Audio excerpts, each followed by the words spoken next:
নমস্কার বন্ধুরা, রাখি ক্রাফট অ্যান্ড ব্লগ চ্যানেলে তোমাদের অনেক স্বাগত জানাই। আজকে একেবারে নতুন ইউনিক আইডিয়া নিয়ে চলে এসেছি বন্ধুরা। ঘরে থাকা এরকম পুরনো বটল না ফেলে আজকে দারুণ একটা জিনিস তৈরি করব। সঙ্গে থাকো, ভিডিওটা দেখতে থাকো। আশা করছি আজকের আইডিয়াটা তোমাদের অবশ্যই ভালো লাগবে। ভিডিওটা প্রথম থেকে শেষ পর্যন্ত দেখো, খুব সুন্দর একটা আইডিয়া। তো দেখো বন্ধুরা, বটলের এই যে পোর্শনটা আমি কেটে নেব। যে পোর্শনগুলো প্লেন আছে ওখান থেকে আমি অর্ধেকটা কেটে নেব এভাবে করে। তারপরে যে ঢাকনার দিকে পোর্শনটা ছিল ওটাও কিন্তু কেটে বাদ দিয়ে দেবো। ঠিক মাঝখানে পোর্শনটা আমি কেটে নিয়ে নেব। তো এখান থেকে এটা কেটে বাদ দিয়ে দিলাম। আর এই সাইডে যে ঢাকনার দিকে আছে এটাও আমি কেটে বাদ দেবো। মাঝখান দিয়ে এভাবে করে কেটে নেব। কেটে নিয়ে এটাকেও আমি কেটে বাদ দিয়ে দেবো। খুব সুন্দর ইউনিক আইডিয়া বন্ধুরা, দেখতে থাকো। আশা করছি আইডিয়াটা অবশ্যই তোমাদের ভালোই লাগবে। তো দেখো এখানে তারপরে একটা পেপার নিয়ে নিচ্ছি। একটা যে কোনো রাউন্ড শেপে একটা আন্দাজ করে একটা পেপার কেটে নিতে হবে। পেপারটাকে এইভাবে মাঝখান দিয়ে ফোল্ড করলাম। আবার আবার ওই ফোল্ডটা খুলে আবার আরেক সাইডে ফোল্ড করলাম। তারপরে দেখো তিরকোণ করে ফোল্ড করলাম। কিভাবে ফোল্ড করছি একটুখানি ফলো করে দেখো কিভাবে করলাম আমি। মানে চারদিকে আমি এটাকে ফোল্ড করে করে আমি এরকমভাবে ফোল্ড করে তোমাদের দেখাচ্ছি। তারপরে এই ফোল্ডের সাইজটা এইভাবে কিন্তু তৈরি হয়েছে দেখো। তো এখন ফোল্ড করার পরে সব ফোল্ডটাকে একসঙ্গে গুটানোর পরে একটা ফোল্ড আমি কেটে নেব এটাকে। তো দেখো এরকম করে চারদিকে ফোল্ডের দাগগুলো বসে গেছে। এবার আমি একটা পিস আমি এটাকে কেটে নেব এইভাবে করে। তো একেবারে নতুন ইউনিক আইডিয়া বন্ধুরা, দেখতে থাকো। আশা করছি তোমাদের অবশ্যই ভালো লাগবে বন্ধুরা। আমার চ্যানেলে এরকম নানা ধরনের আইডিয়া দেওয়া আছে, চাইলে কিন্তু তোমরা দেখে আসতে পারো। আশা করছি আইডিয়াগুলো তোমাদের অবশ্যই ভালো লাগবে। তো দেখো আমি এখানে পুরোটা এরকম করে কেটে নিয়েছি। তো এই যে আমি ফোল্ডগুলো করেছিলাম ওখান থেকে একটা ফোল্ড আমি কেটে নেব এইভাবে করে। এইভাবে একটা পিস আমি কেটে নিয়েছি। আর দেখো এক পিসের এরকম সাইজটা তৈরি হয়েছে। এবার আমি এই সাইজের পাপড়িগুলোকে কিন্তু বের করে নেব। এইভাবে করে আমি কিন্তু ফোল্ড যে কটা ফোল্ড হয়েছিল সে কটা ফোল্ডের পাপড়ি বের করব। তো ফোল্ড আমি 8টা ফোল্ড করেছিলাম। তো 8টা ফোল্ড আমি এখানে পাপড়িগুলোকে বের করে নেব। তো বন্ধুরা, আমার চ্যানেলে এরকম নানা ধরনের আইডিয়া দেওয়া আছে, তোমরা কিন্তু দেখে আসতে পারো। আশা করছি আইডিয়াগুলো তোমাদের অবশ্য কাজে লাগবে বা ভালো লাগবে। আর যারা আমার চ্যানেলে নতুন বন্ধুরা আছো তো অবশ্যই সাবস্ক্রাইব করে বন্ধু হয়ে পাশে থেকো। তোমাদের সাথে নতুন নতুন ইউনিক আইডিয়া শেয়ার করার চেষ্টা করব। আর আশা করছি তোমাদের ভালোই লাগবে। তারপর দেখো বন্ধুরা, এরকম করে শেপ করে করে কেটে নেব। যে শেপে আমি কাগজটা কেটেছিলাম সেই শেপেই আমি 8টা পিস এইভাবে করে বের করে নেব। তো তোমরা এটা যে কোনো কালারে করতে পারো। আমার কাছে এই বটলটা ছিল তো আমি এই বটলে করেছি। তোমরা কিন্তু এরকমভাবে অন্য কালারে কিন্তু করতে পারো। তো একবারে নতুন একদম আইডিয়া বন্ধুরা। তো আজকে এই প্লাস্টিক বোতল দিয়ে আমি একটা ছাতা তৈরি করে দেখাচ্ছি তোমাদের। তো এই প্লাস্টিক বোতল কেটে এইভাবে সুন্দর করে একটা ঝটপট একটা ছাতা কিন্তু তৈরি হয়ে যাবে। ঘর সাজানোর কাজে বা তোমরা যে কোনো কাজে কিন্তু লাগাতে পারো। বেশিরভাগই ঘর সাজানোর কাজে বা কোনো শো পিসের মধ্যে রাখতে কিন্তু তোমরা কিন্তু এরকমভাবে সাজিয়ে রাখতে পারো। তো দেখো এইভাবে করে আমি পিসগুলো কেটে নিয়েছি। আর এই দেখো পিসগুলো এরকম করে কেটে নিলাম। কাটার পরে এটাকে আমি তোমরা ফেভিকুইক বা হট গ্লু কোনো भी একটা গ্লু নিতে হবে। গ্লু নিলে পরে এটা গ্লু দিয়েই এটা চিপকাতে হবে। আর এখানে দেখো আমি 8টা পিস কিন্তু কেটে নিয়েছি, সেম সাইজে 8টা পিস করে নিয়েছি।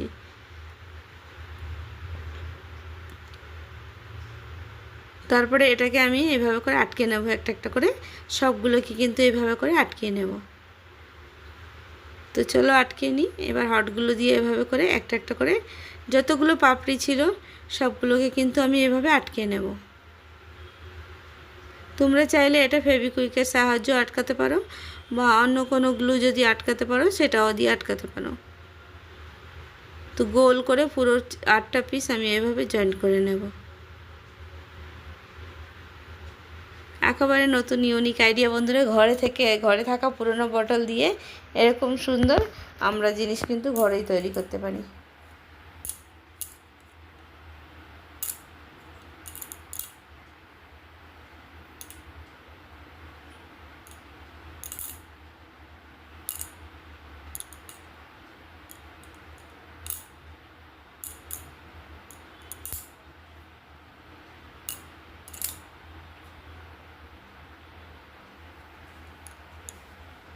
তো দেখো বন্ধুরা, সবগুলোকে আটকিয়ে নিলাম এইভাবে করে। আমার 8খানা পিস ছিল, 8খানা পিসটাকেই কিন্তু আটকাতে হবে, নাহলে কিন্তু পুরো সাইজে বসবে না। এই দেখো আটকে নিয়েছি 8টা পিস। তারপর এটা লাস্ট পিসটাকেও এইভাবে করে জয়েন্ট করে নেব। তো এইভাবে জয়েন্ট করে নিলাম রাউন্ড শেপে। তো পুরোটা জয়েন্ট হয়ে গেছে দেখো। তারপরে এইখানটা দিয়ে আমি একটা করে জয়েন্ট করার পরে একটা যে কোনো ডেকোরেশন তোমরা করতে পারো। তোমাদের ঘরে যেরকম স্টোন থাকলে বা চেন থাকলে বা কোনো জরির মানে সুতো যেটা থাকে মোটা সুতো সেগুলো থাকলে কোনো এ দিয়ে তোমরা কিন্তু এটাকে ডেকোরেশন একটু সুন্দর করে সাজিয়ে নিতে পারো। তারপরে আমি এখানে একটা গোল টুপির মতো নিয়ে নিয়েছি আর এটা টুপিতে বসাবো। আর এখানে আমি হটগুলো দিয়ে আমার কাছে একটা সুতো ছিল মোটা সুতো, সেই সুতোটাকে বসিয়ে দিয়েছি। তোমরা চাইলে এখানে উলও বসাতে পারো বা কোনো পাতলা একদম জরি থাকে সেই জরিটাও বসিয়ে নিতে পারো। তো দেখো, আর নালে স্টোনও বসাতে পারো, দেখতে আরও সুন্দর লাগবে। তো এইভাবে করে আমি দড়িগুলোকে চারদিকে যতগুলো ফোল্ড করেছি ততগুলো ফোল্ডের উপরে এরকম করে একটা করে দড়ি বসিয়ে দেবো।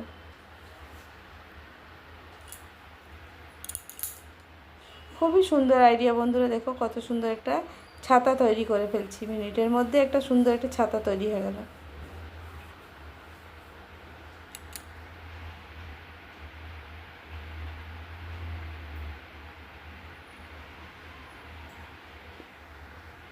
তো তোমরা এইভাবে বানিয়ে কিন্তু ঘর সাজানোর কাজে কিন্তু লাগাতে পারো।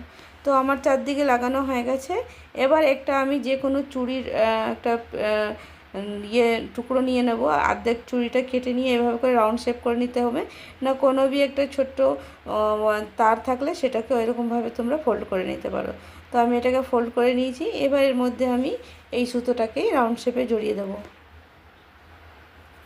তো পুরোটাই রাউন্ড শেপে এইভাবে করে জড়িয়ে নেব। তো এটা অ্যাকচুয়ালি বানাচ্ছি ছাতার হ্যান্ডেল। দেখো কত সুন্দর তৈরি হচ্ছে। যখন তৈরি হয়ে যাবে দেখবে কত সুন্দর লাগছে দেখতে। এটা নিজের ইচ্ছা মতন তোমরা কিন্তু সাজাতে পারো, নিজেদের পছন্দ মতন কালার দিয়ে, সুতো দিয়ে বা উল দিয়ে তোমরা এইভাবে করে কিন্তু পেঁচিয়ে নিতে পারো। তো আমি একটা সুতো দিয়ে, মোটা সুতো ছিল আমার কাছে, ক্রাফটের সুতো, সেই সুতো দিয়ে আমি এইভাবে করে পেঁচিয়ে নিলাম। তো পেঁচিয়ে এবার এখানে হার্টগুলো দিয়ে আটকে দেবো।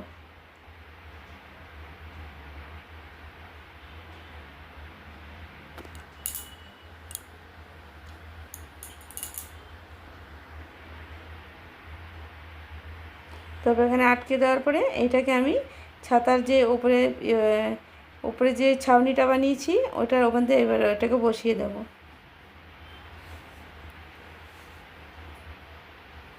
এই দেখো ছাতার মধ্যে এইভাবে করে আমি এটাকে বসিয়ে দেবো, ঠিক মাঝখানটা এইভাবে ঢুকিয়ে দেবো। আর এই যে টুপিটা আছে এই টুপিটাকে ওপর দিয়ে লাগিয়ে দেবো।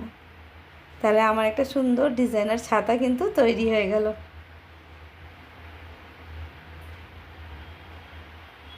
দেখো এটা আটকে নিলাম, একটুখানি ধরে ধরে আটকাতে হবে যেহেতু আঠাটা না খুলে যায়। তারপরে এখানে যে উপরে টুপিটা ছিল এটাকে আমি এভাবে করে আটকে নেব। তো এখানে তোমরা বাটন বা কোনোবি, এটাও একটা বাটনই ছিল, আমি উল্টো দিক দিয়ে দিয়েছি, এরকম কোনোবি একটা জিনিস এখানে আটকে নিতে পারো। তো দেখো তৈরি হয়ে গেছে। এবার আমি ওই মাথার মধ্যে একটা করে ছোটো ছোটো করে পুঁতি দিয়ে দেবো। তোমাদের কাছে পুঁতি থাকলে দিয়ে দেবে, নাহলে কোনোবি একটা থার্মাকলের যে বলগুলো থাকে সেগুলোও কিন্তু তোমরা দিতে পারো। আমার কাছে পুঁতি ছিল, মানে পালস ছিল, সেটাই আমি পালগুলো দিয়ে দিয়েছি, পুঁতি ছিল সেগুলো দিয়ে দিয়েছি। দেখো কত সুন্দর লাগছে দেখতে। তো এইভাবে করে আমি আটকে নিয়েছি, ভালো করে শুকিয়ে গেছে এখন। দেখো তোমাদের দেখাচ্ছি। এবার আমি এখানে একটা করে পুঁতি যতগুলো দড়ি আছে ততগুলো দড়ির মধ্যে লাগিয়ে নেব ঠিক মাথার কাছে। তো দেখো আমার একটা সুন্দর ছাতা তৈরি করে ফেললাম একটা প্লাস্টিক বোতল দিয়ে। তো বন্ধুরা কেমন লেগেছে অবশ্যই জানাবে। ভালো লাগলে লাইক কমেন্ট শেয়ার অবশ্যই করো। নতুন বন্ধুরা থাকলে সাবস্ক্রাইব করতে ভুলো না, সাবস্ক্রাইব করে বন্ধু হয়ে পাশে থেকো। আর এরকমই নতুন নতুন আইডিয়া তোমাদের সাথে শেয়ার করার চেষ্টা করব। তো দেখো পুরোটা কমপ্লিট হয়ে গেছে আমার মিনি ছাতা। তো দেখো মিনি ছাতা তোমাদের কেমন লাগছে দেখো অবশ্য কমেন্টে জানাবে। তো এই দেখো পুরোটা একদম রেডি। তোমরা এটা তোমাদের পছন্দ মতন পুঁথি বা পছন্দ মতন দড়ি লাগাতে পারো নিজের পছন্দ মতন। দেখো একবারে রেডি হয়ে গেছে, এই দেখো। চলো বন্ধুরা আজকে ভিডিওটা এখানেই এন্ড করব। আর আজকে আইডিয়াটা তোমাদের কেমন লেগেছে অবশ্যই জানাবে। নতুন একটা আইডিয়া নতুন একটা ভিডিও নিয়ে আবার তোমাদের সাথে দেখা হবে। সবাই ভালো থেকো, সুস্থ থেকো। আর নেক্সট ভিডিওতে আবার দেখা হচ্ছে খুব তাড়াতাড়ি। চলো, আর আজকের আইডিয়াটা কেমন লেগেছে অবশ্যই জানাবে।